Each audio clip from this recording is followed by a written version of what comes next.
nós precisamos, antes de falar especificamente dos tópicos que eu trouxe hoje aqui, falar de algumas generalidades que estão no antecedente. Tá? Então, por exemplo, vocês sabem que a despesa pública ela tem uma ordem regular para que ela aconteça? Isso é uma coisa que a gente precisa conversar. Lembram ontem que eu falei que nós seguimos o princípio da legalidade? E que se nós não obedecermos o que a lei determina em determinado ponto, nós estamos fazendo um procedimento que é um procedimento que pode se considerar ilegal e, por isso, nulo. Então, nós temos que ter um cuidado com a obediência da lei. E a lei, ela nos diz o seguinte, que para realizarmos a despesa pública, nós temos que seguir uma determinada sequência. Uma determinada sequência. É muito comum nos municípios pequenos o mercado ter lá uma cadernetinha. Aí faltou açúcar lá na copa. Aí eu falo, vai ali no Mercado Zé, anota lá que depois nós acerta. Aí a pessoa vai lá, ô Zé, anota aí para a prefeitura aqui um pacote de açúcar. Pega o açúcar, leva para o município. Faltou uma peça. Aí tem a autopeça do João. Não, pega lá no João, lá, anota lá que depois nós resolve lá com o João. Aí vai lá, pega a peça, deixa anotadinho, bonitinho, né? E depois acerta com o João, né? Qual é o problema de fazer isso? São diversos os problemas, né? Eu estou falando em abstrato, eu sei que aqui ninguém faz isso, né? Estou falando assim em tese, tá? Em tese. Mas qual é o problema? Oh, eu não falei bom dia para o pessoal de casa. Desculpa, pessoal de casa. Bom dia, tá? Eu também gosto de vocês. Então, continuando. Olha só. Qual que é o problema? Um dos problemas de fazer isso. Um dos problemas de fazer isso é não respeitar a sequência que a lei coloca como correta para fazermos a despesa. Essa lei que eu estou falando é a Lei 4.320 de 64, uma lei antiga, que fala da contabilidade pública. E fala da correta ordem da despesa. Tá? Então, a correta ordem da despesa é a seguinte. Emissão do empenho, primeira coisa, tá? Emissão do empenho, liquidação e pagamento. Vou dizer rapidamente o que cada uma dessas coisas significa. Emissão do empenho. O que é o empenho? Vocês já conhecem todos aqui essa expressão, né? Nota de empenho, empenho, né? Então, o empenho é o momento em que a administração pública ela assume um compromisso junto com um determinado fornecedor, dizendo ao fornecedor: me forneça isso que está descrito aqui, que eu te pagarei esse valor que está também descrito aqui. Vamos dizer assim, é como se fosse um cheque, né? Um cheque para uns dias, né? Então nós emitimos o empenho, entregamos ao fornecedor. O fornecedor recebe e a partir daquele momento ele sabe que ele tem que entregar aquele material. Para chegar até o empenho, nós já tivemos antes a licitação ou o processo de dispensa de licitação ou o processo de inexigibilidade, né? Óbvio, eu estou falando que é obrigatório assim, no momento da execução da despesa. Antes, óbvio, nós tivemos que ter um procedimento licitatório, ou um procedimento de dispensa, ou um procedimento de inexigibilidade de licitação. Não existe empenho sem que uma dessas três figuras tenha acontecido. Ok? Isso é fundamental, óbvio. Tá? Prosseguindo. Então, o empenho.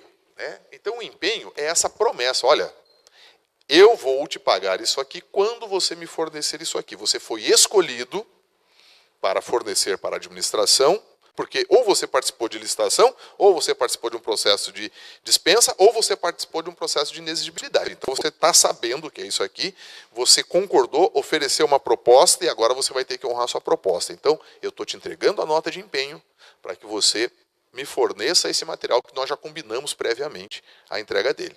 Beleza? Então, o empenho é esse momento. Tá? E o empenho, pessoal, para que ele seja feito, você, primeiro, tem que ter crédito naquela rubrica orçamentária.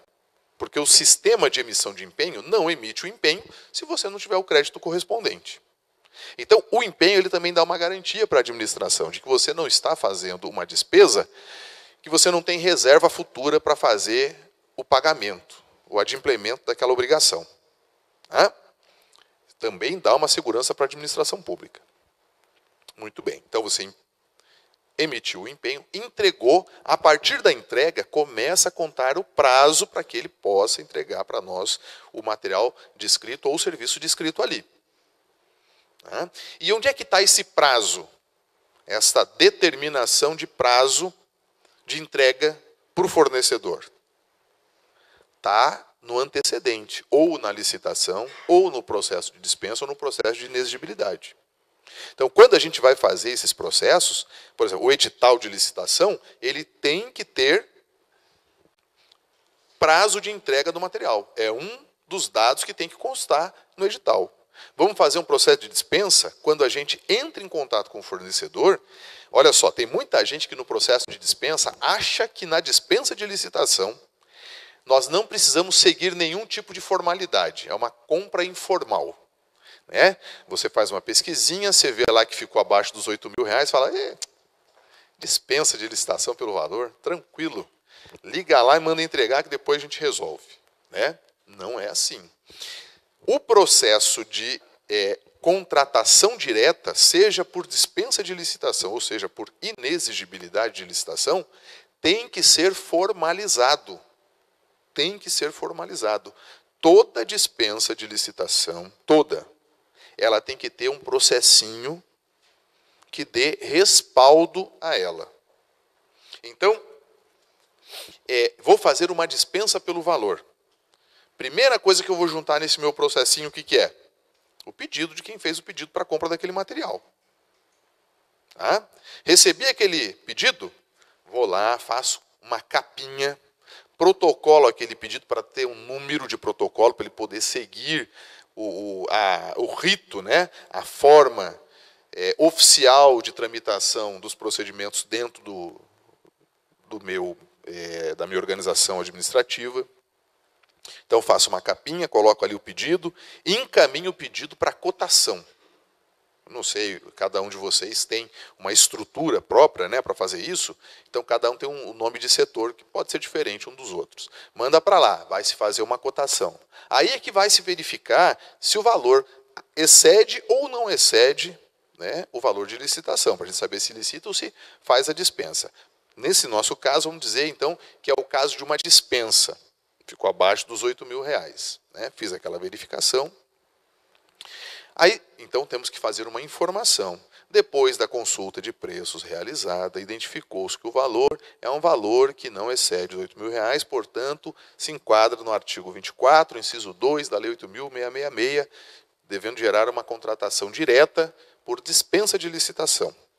Informo que o menor valor obtido em consulta junto ao mercado de fornecedores foi junto à empresa tal, razão pela qual recomenda a contratação com esta empresa. Então, uma informação depois das cotações. Né? Depois disso, tem que passar por alguém que autorize a realização daquilo ou não. Essa pessoa que vai autorizar, um dos cuidados que ela tem que tomar é de saber o seguinte: será que essa contratação direta não vai gerar um fracionamento indevido da despesa? Já ouviram falar nisso?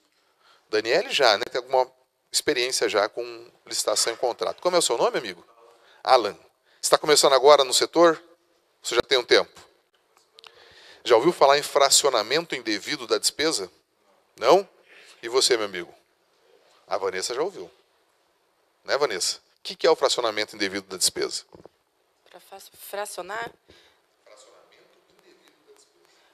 Fraciona, bom, não sei se seria isso, porque quem faz lá no nosso setor é separado. Às vezes eu faço licitação de despesa e daí é passado para a contabilidade. Acho que eles fracionam devido para, não sei se seria dotação, para outra, como posso explicar? Para outra, algum saldo que não existe, não sei, não seria bem isso. vou explicar para vocês o que é o fracionamento indevido da despesa. Então vejam só. Quando nós ultrapassamos os R$ 8.000 e não é obra de serviço de engenharia, é obrigatório fazer licitação, correto? Beleza, correto. Aí vejam só. Vamos dizer, né, que o Zezão nunca foi da administração pública, tá? E ele ganha a eleição e se torna prefeito do município. Prefeito Zezão, né? Com o povo pelo povo, é o slogan dele, tá? Aí o prefeito Zezão passa então a ocupar a cadeira da prefeitura e feliz da vida, né? Só que ele nunca foi da administração pública, nem sabia que existia a tal da licitação, né? Então os secretários vêm numa primeira reunião e falam, olha, nós precisamos fazer isso, isso, aquilo. Beleza, o município está com dinheiro, manda comprar com fulano de tal. Falo, peraí, Zezão, não é assim. Não podemos mandar comprar com fulano de tal porque nós temos um processo licitatório a ser observado. Licitação? O que é isso? Aí explicam para o Zezão que é licitação. Eu falo, ih, meu Deus do céu. E agora? Né? Aí ele fica matutando, vai para casa pensando, ele tem que comprar pneu. Né? E ele vai ter que comprar R$ 120 mil em pneu. R$ 120 mil em pneu. Ele vai para casa, ele deita e fica pensando, ele tem uma brilhante ideia. Brilhante ideia.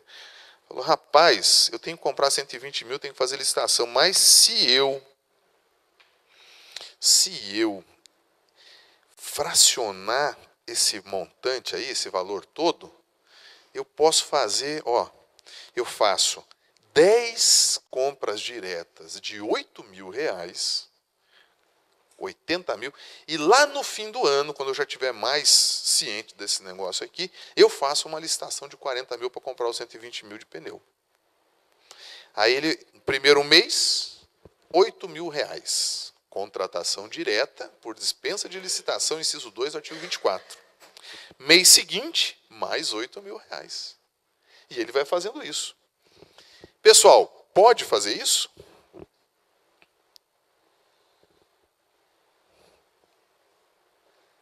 Quem acha que pode, levanta a mão.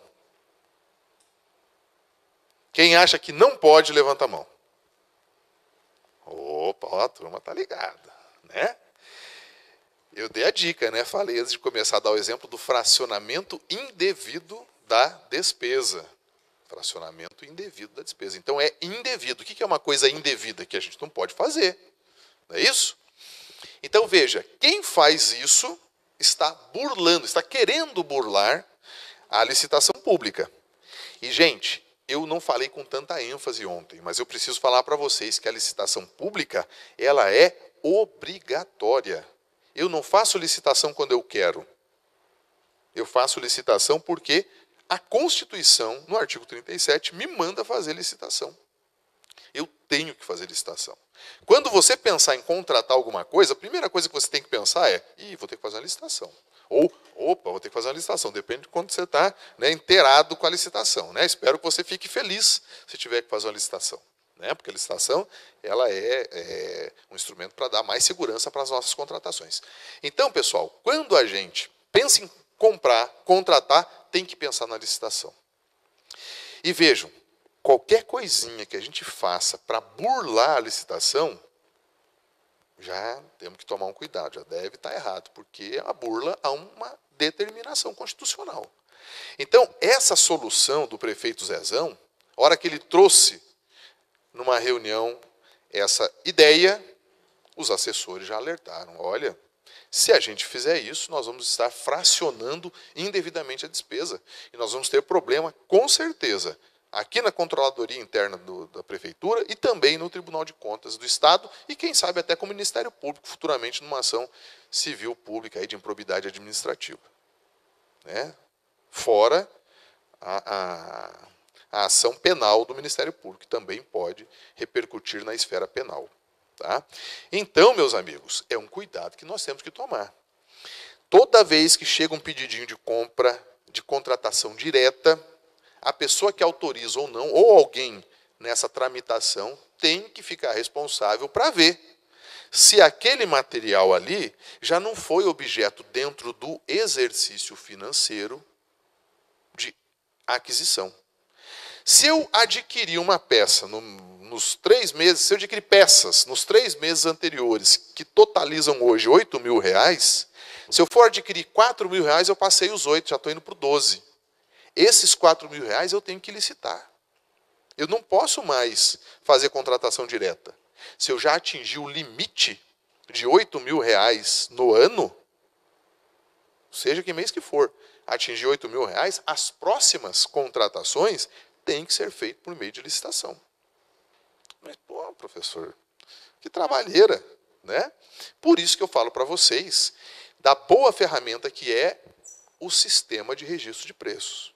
Quem não tem, implante. Dica de um amigo. Quem não tem, faça a implantação do sistema de registro de preços. Tá?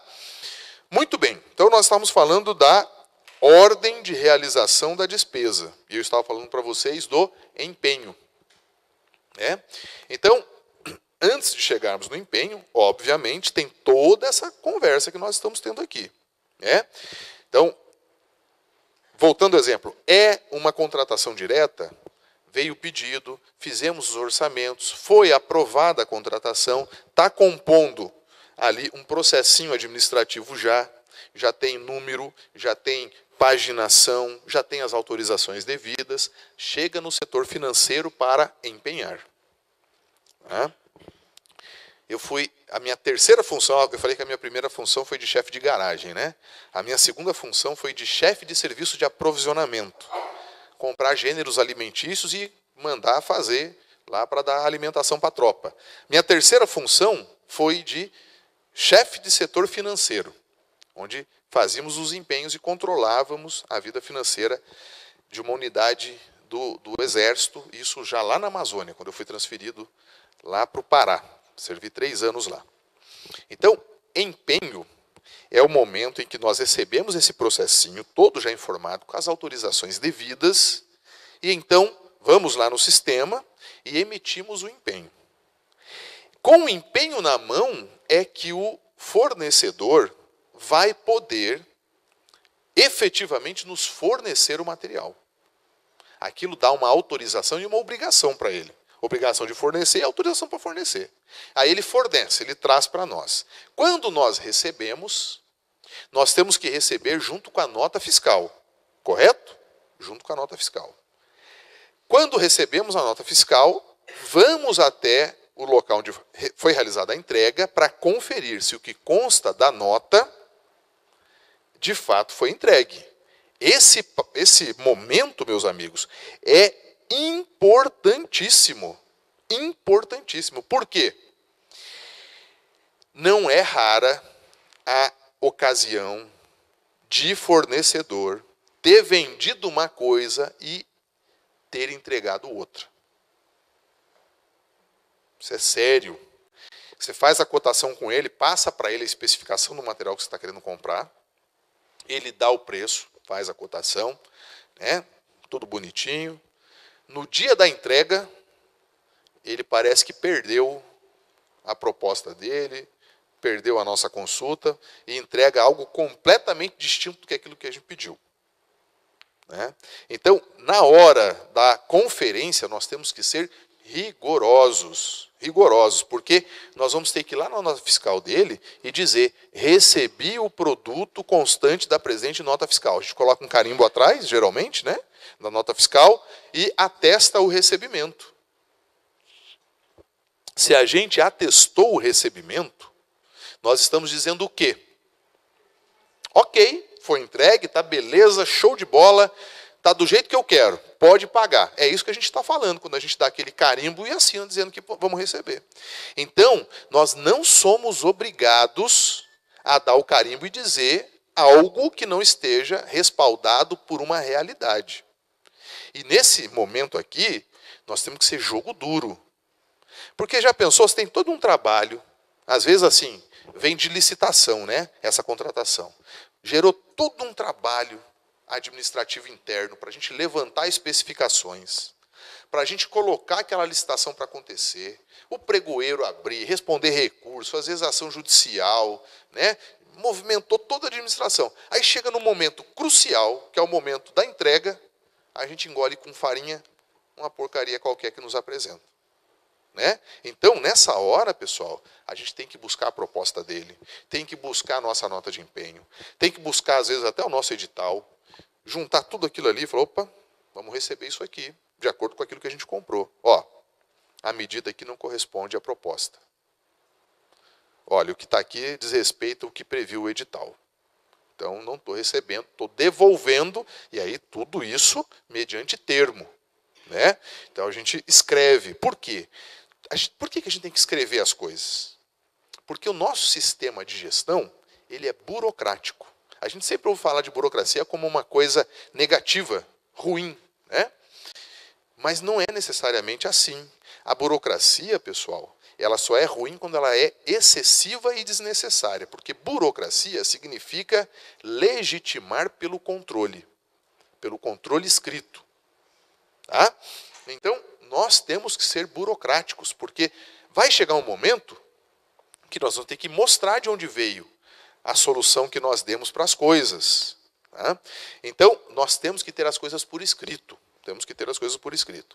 Então, a gente, quando vai fazer um termo de recebimento, né, a gente faz por escrito. Quando a gente vai devolver, dizer que não vai receber, lançamos por escrito, dizemos, ó, não estou recebendo, porque deixou de atender a tais e tais características que constavam na proposta e constavam também do edital.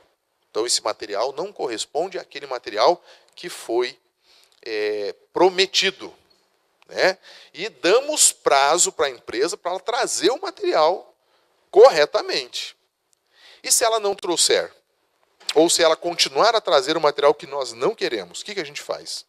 Então, nós não recebemos e fazemos uma rescisão contratual com ela. Unilateral, se for o caso. Temos respaldo legal para fazermos isso. E outra, damos início a um processo de sanção contra a empresa. Vamos punir a empresa. Por quê? Porque fez o indevido conosco. Né? Quem tem filho aqui, levanta a mão. Opa, eu também, tenho 3. Né? Criança que faz malcriação. E o pai passa a mão na cabeça e acha bonitinho e dá risada. Né? Vai acontecer o que com aquela criança? Ela vai se corrigir por ela mesma? Vai chegar um dia que ela vai olhar no espelho e vai falar, puxa vida, já fez muitas coisas erradas, a partir desse momento agora você começa a se corrigir. Não vai. Né? Então, criança que faz coisa errada, ela tem que receber do pai a correção, para ela se ajeitar. Né? Para ela se ajeitar e tomar rumo na vida. Né? Tem um ditado que diz, né? O pai que não faz a criança chorar está sujeito a chorar com a criança quando a criança crescer. Né? Então, não estou dizendo assim, tem que bater, não, tem que ser firme, né? Trazer para a realidade, mostrar como é que são as coisas. Isso é um dever do pai e da mãe. Com as empresas, meus amigos, é a mesma coisa. Nós temos que ser firmes. Não podemos ser bunda mole, desculpa a expressão. Tá? Não podemos, nós temos que mostrar que é coisa séria, nós estamos ali cuidando do interesse público e não vamos admitir sermos passados para trás. Então, a empresa pisou na bola reiteradas vezes, nós temos que mostrar para ela que ela não pode fazer aquilo. Como? Sancionando ela. Impede ela de licitar, por exemplo. Suspende ela do direito de licitação e de contratar com a administração. Né? Agora, tudo isso tem uma forma de fazer. A gente não pode sancionar de uma hora para outra sem também dar a ela o direito de se defender. Então, há a previsão do contraditório e da ampla defesa. Toda vez que nós vamos impor a alguém um efeito contrário aos interesses da pessoa, nós temos que dar a ela o direito de se manifestar. Meu amigo, como é seu nome mesmo? Wilson, quer fazer uma colocação. Por favor, doutor. Qual a sua opinião em relação a empresas que foram sancionadas em outra esfera federativa? Por exemplo, foi sancionada na União ou no Estado. Essa sanção administrativa, eu poderia estendê-la ao município? Juridicamente, tecnicamente falando, não poderíamos, em respeito à autonomia federativa dos entes federados. Mas tem uma corrente doutrinária forte, inclusive no Tribunal de Justiça aqui do Paraná, dizendo que a punição, né, numa determinada esfera, ela pode sim se estender. Nós temos algumas decisões judiciais aqui no Tribunal de Justiça do Estado do Paraná defendendo essa posição. Né? Aí uma discussão mais principiológica, né? O princípio da eficiência, ele já demonstrou que lá não foi, aqui está dentro do prazo de sanção, não é porque é em instância federativa diferente que vai ser distinto. Então, assim, está uma fundamentação para esse tipo de defesa. Né? Então, assim, aqui no Tribunal de Justiça, a opção que nós adotamos, não eu, porque eu não estou na parte administrativa faz muito tempo, né? Mas a administração do tribunal tem adotado, é da comunicação das sanções entre as esferas federativas. Mas as câmaras de direito administrativo são divididas, elas não têm um posicionamento uniforme. Tá? Então, tem decisão, né, num sentido e decisão no outro sentido. Tá? Agora, se eu fosse município, o que eu faria? Já que tem posição dando suporte para estender os efeitos, eu estenderia. Se fez o ilícito lá, administrativo, por que não vai fazer aqui? Está ainda no tempo da sanção, né? Você também quer fazer pergunta? Pois não, Márcia. Um exemplo, né? Lá no nosso município, nós tivemos um caso bem impactante com relação a essa questão. Nós tínhamos uma licitação de mudas de flores para fazer a parte de jardinagem da cidade lá. Vieram duas empresas, uma de Goiás e uma de lá da cidade mesmo, né, de Piém. E era um registro de preço, então a gente não ia adquirir todas aquelas 1000 mudas de flores numa vez só. E além de trazer as mudas, teria que plantar, teria que preparar, então tinha todo uma rotina pré-definida no edital que a empresa de Goiás, a gente imaginou que não iria dar certo, né? Ela estava com a documentação toda ok, mas na sessão de licitação, o pessoal consulta no site do SEIS, não sei se o pessoal aqui conhece, é um cadastro nacional de impedidos de licitar. E essa empresa foi impedida, considerada inidônea lá no Distrito Federal, por conta também de uma licitação que não cumpriu, né, com as suas obrigações. E a gente desclassificou ela. Ela entrou com recurso, nós negamos o recurso e mandamos para a esfera judicial. E, né, mandamos, digamos assim, pedimos negamos o recurso e dissemos que só via judicial se ela quisesse recorrer, né? E ela não recorreu. Então, assim, tem isso também, né? A decisão da empresa em querer buscar a via judicial ou não. Às vezes não busca. E para nós às vezes é mais interessante, né? Beleza? Então, meus amigos, voltando. Empenho entregue, nota fiscal acompanhando os produtos também entregue. Nós vamos no verso da nota fiscal e damos o recebimento. Esse passo de recebermos, aferirmos a qualidade e darmos, né, o aval do recebimento, é a tal da liquidação. Eu falei em empenho, liquidação e pagamento. Né? Essa é a ordem para a gente fazer a despesa. Tá? Empenho, liquidação e pagamento. Então, a liquidação é isso, é receber o material e dar o ok na nota fiscal. Depois disso é que vem o pagamento. Então, quando chega no setor financeiro, a nota fiscal, com o recebimento, né, acompanhada do empenho, é que o setor financeiro vai fazer o pagamento. Tá? Então, meus amigos, tudo o que destoar desta ordem está errado. Eu estava falando do caderninho do mercado do Zé. Não é isso? Caderninho do mercado do Zé. O que acontece quando a gente usa o caderninho do mercado do Zé? Nós estamos invertendo a ordem. Tem empenho para a gente usar o caderninho? Não tem. Não teve nenhum procedimento prévio. Nós estamos pendurando mesmo. Então, nós estamos fazendo o quê? Liquidando antes de empenhar. Tecnicamente falando, é isso que a gente faz quando a gente usa o caderninho. Nós estamos liquidando antes de empenhar. E essa é uma inversão das ordens da despesa e é irregular. E se for identificada, gera problema para quem estiver fazendo. Gera problema, né? Porque é uma realização de despesa em desconformidade para com a lei. Tá? Quem usa o caderninho, depois vai ter que pagar. Como é que paga o caderninho? Se tiver passado dos R$8.000, vai ter que simular uma licitação. Olha a gravidade da situação, meus amigos. Simular uma licitação é uma irregularidade muito grande. Muito grande. Porque você vai... Tudo que você estiver assinando vai ser irregular, vai estar com a mancha de uma falsidade, né? Você vai assinar com data retroativa, você vai dar uma aparência de publicidade para aquilo, você vai fingir que você convidou a empresa para participar daquilo, né? Então, assim, é quase uma formação de quadrilha, né? Porque vai ter que contar com a contribuição de muita gente ali para fazer essa irregularidade, né? E depois se pega, e é bem provável que pegue, porque é só verificar as datas, né, das coisas, né? Quando assim, a gente lá no judiciário, a gente vê que teve assinatura, tudo no mesmo dia, tudo com a letrinha parecida, a gente sabe que aquilo ali, se der uma apertadinha, aparece.